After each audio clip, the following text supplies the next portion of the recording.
Hello farmers, and welcome to Camp Discovery. We are here with the Brahman SA, and I've got Johan Cloete here with me, and he's a specialist when it comes to handling animals, stress behaviors, and we're going to talk about how to manage your cattle in the kraal, to do the do's and the don'ts in a very simple and easy way. So join us and make sure that you teach these skills to your workers, and if you handle them yourself, make sure you know what you do.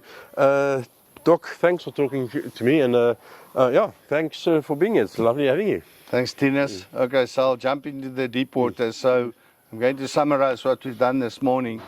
So we started off in the kraal where there are a couple of cattle. Of course, there were people around, so we had to move the people back a bit because they were pressure. We spoke about the fight and flight and the predator and the prey effect. So we are seen as the predator. We put a lot of pressure on them. So once we moved them out, we had to get them from the holding pen camp, small camp, all this way. So you can do it in two ways. One, if you're working with them, some herds will go if the handlers work them. The more noise you make, the more adrenaline you have. So it depends from herd to herd and breed and circumstances, but often it is better to take a smaller group and not try and push all, because if you take all, you often don't... The front ones start turning. Yeah, you don't get close enough to the front ones to apply sufficient pressure, your presence. So the front ones are not feeling that pressure and they turn around, so it becomes a rugby game almost. The front ones turn and they lock and then you have trouble. So split that, get in. And then once they go through, so when they're at the gate, often you'll find that they may pause a moment. Often we want to hit them or prod them or make more noise. So often it's like a second or 2 seconds. You just give them a little bit of time. The front ones just see, you keep the pressure, but you don't increase the pressure. Once the 1 or 2 goes through, then they go, then others will follow. Yeah. Then we also illustrated the principle of wherever you can, try and be on the inside of the flow of the animals, so that you force them to the outside, so that with one of the other eye, they're wide of the exit or entry, that the eye, which is on the side, can catch the opening, the escape point.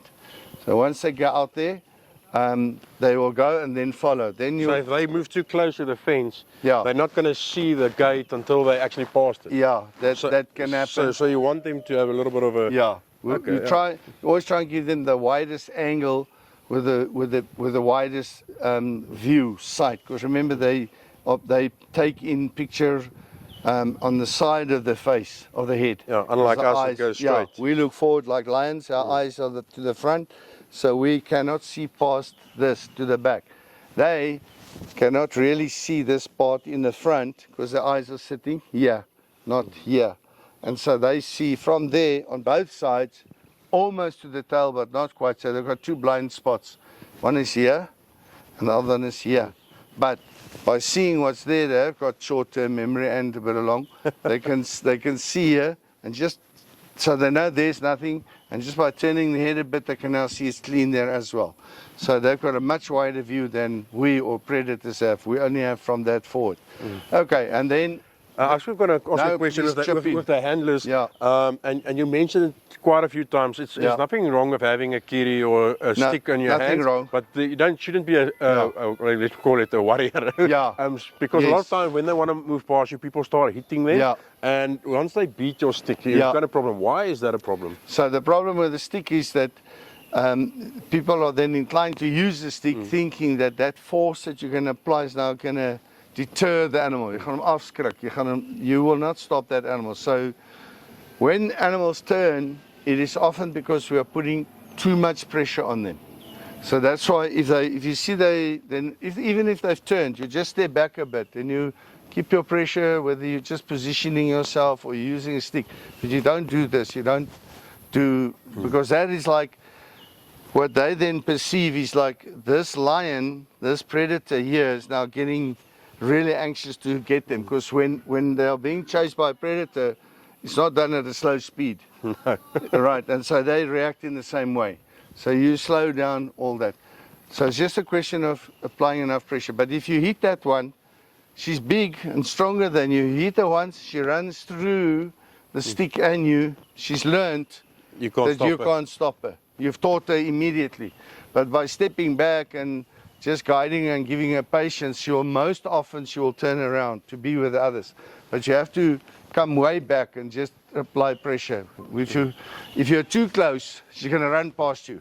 So everybody, your team, have to just, but now remember, if that one comes past. So often we say, if that one dominant or cheeky wild one wants to go past, leave it, don't run after it, because now you coming back, those ones are learning to run after that one. So you're teaching them that bad habit in one moment, just like that. Yeah, we saw today with the discussion, we had the speaker that side, Yeah. and while you were talking, they didn't want to go, Yes. even though there was no one on that side, Yeah. they didn't want to go because the noise heard irritated it. them. Yeah. And that's just saying how sensitive they are Yeah. to noise. And you spoke about it earlier, Yeah. and you said when you see that one nerd always picks up his head, Yeah. it's not to look, it's to listen. Yeah. And that's something I've just heard Yeah. for the first time. And that's how important noise is. Yeah. Not shouting, talk to them, Yeah. but Yeah. softly.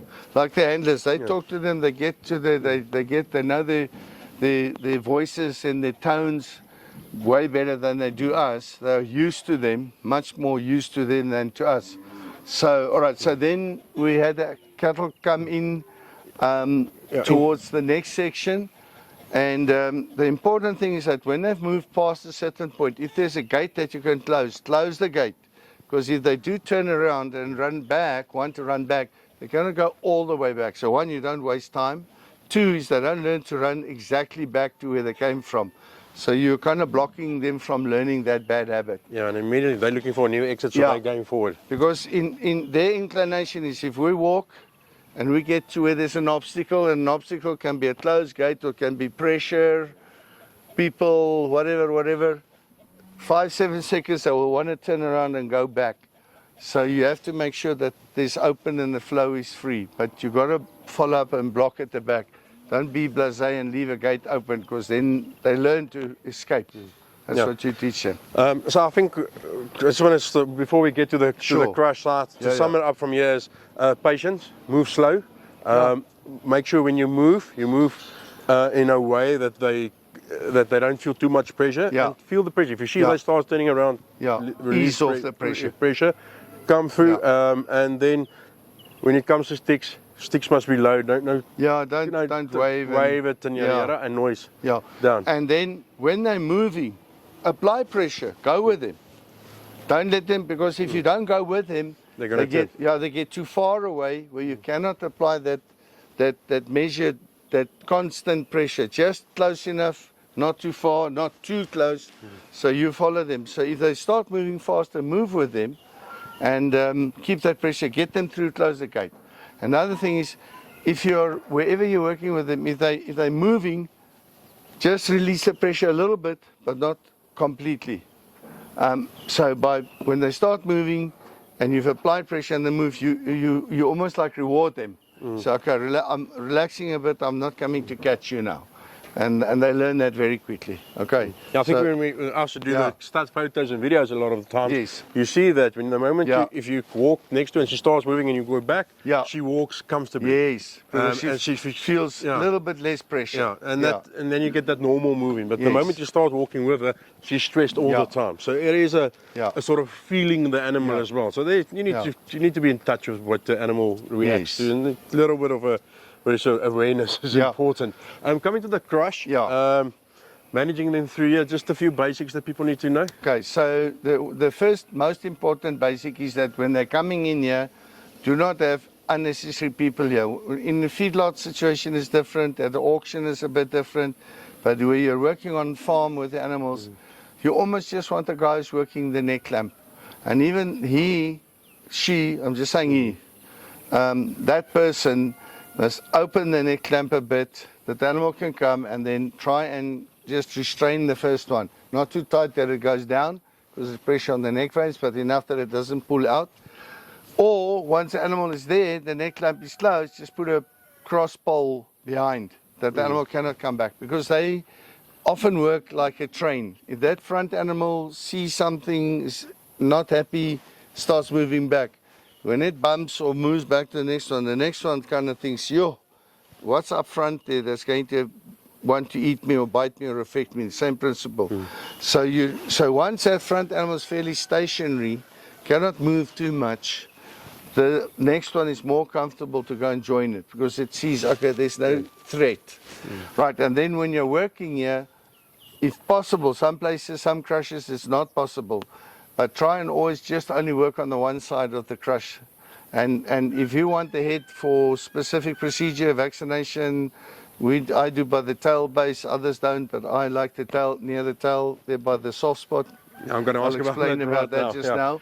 But if I want to do a pregnancy test or do a blood sampling for brucellosis or pregnancy, whatever you want to do, you want to work at the back, then stand on this side so that the head can go that side. They will 99.9% time they'll move the head there. But now if you have a crush and you've got handlers working on both sides, that animal's doing this. In his brain it's seeing two threats. And so whoever the pressure is from last, it will turn its head away from that. So you might find one set of the animals are like that, the other will put its head this side of the back, other one will do this, and then this one. And often you can be sure that's because there were two handlers. Yeah, when the guys first saw what we were doing, when they saw that, they didn't put pressure there, only the one guy working here, the others were waiting. And so the guy working on this side, coming close, the cows almost automatically did that, head away to the right. Then it's easy, you pull the tail, the other animal just slips in easily. Then they back automatically like that. All right.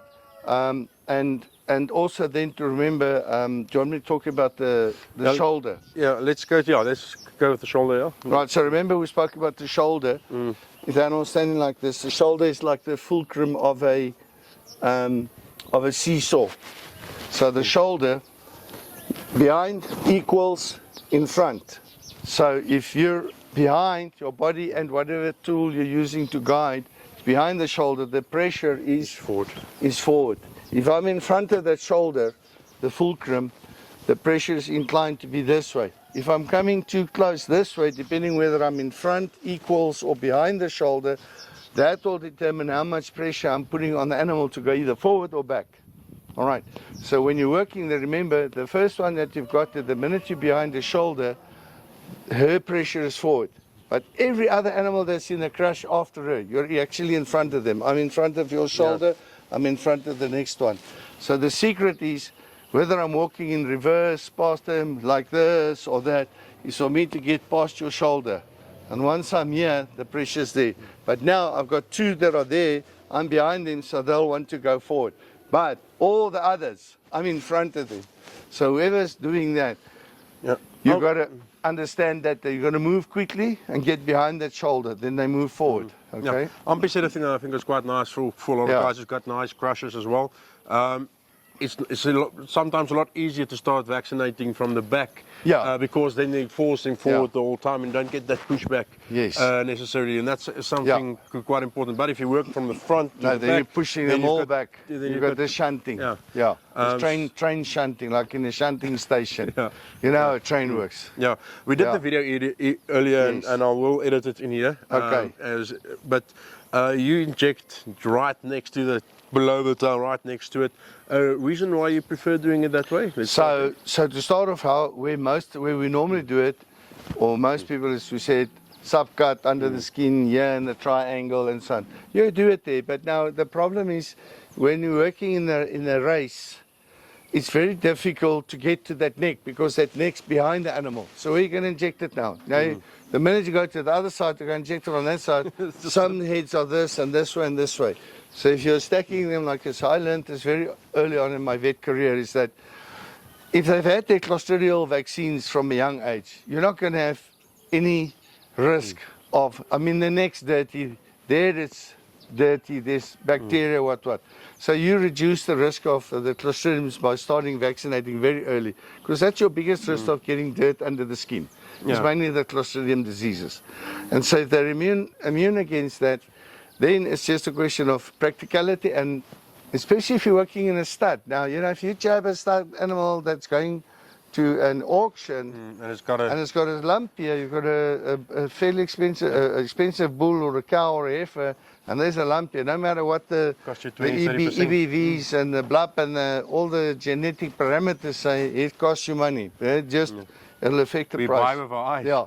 And then the practical thing is that, because when we work with them like this, if all the heads are that way, the tail is this way. So we just go, we stand with our backs to the front, we're facing backwards, parallel with the tail. The way the tail is going, we hold the base of the tail. And with the one important hand. for that is, and you don't get that lovely Face swipe. urine paint on your face. Yes, and also the needle that you're using, the syringe and needle, when you're there, when you put it, when you jab it, you push. Yeah, yeah, you push the syringe forward. You don't just prick it, because what happens is then the cow jumps out and in and out the needle.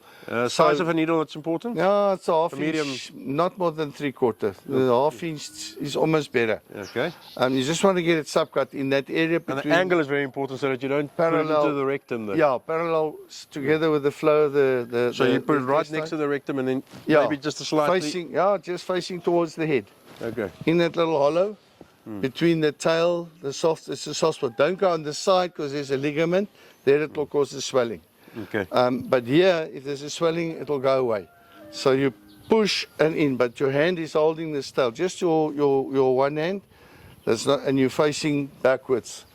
So that pressure in, then you can't jump in and out. And once it's in and you put pressure, it takes away the sensation almost. So if you just jab, she jumps forwards and back. Now jab again, forwards and backwards. So you push and keep the pressure and go. Yeah, so it's one action you learn. And then you're going to do 1, 2, 3, 4 jabs this side, that side, but you control the tail.